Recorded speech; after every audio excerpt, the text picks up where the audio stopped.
I'm going to put this straight and simply. This place sucked. I mean, this is the first level where I can truly say that I struggled big time. Not to mention I had 2 recording errors, but fortunately I got by those, and this place was problematic due to 3 big problems. You see, if we had 0 issues, we'd get a 1 out of 10. We have 3 big issues, so this place gets a 4 out of 10. So right at the beginning of the stage, right off the bat, you have those poisonous frogs that like to spawn randomly out of the swamp.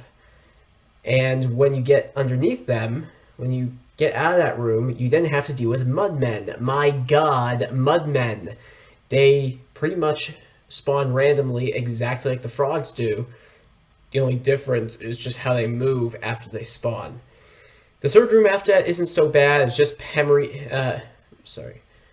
It's just pattern memorization with knowing when exactly to whip the skeleton, how to get by the ghosts, and how to jump over the bats. That's all pattern-based, pretty much. And then you have Phantom Bat, the third reason. This guy got a major uphaul from the previous game. He's not the first boss in the game. He is the 4th, depending on when you enter this game, and depending which path you take. And you have to face him twice. This is our first encounter with him.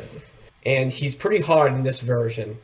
Basically, every time you hit him, he will split into 2, and he can split up to pieces of 8. And once his pieces of 8 are defeated, you've beaten the boss.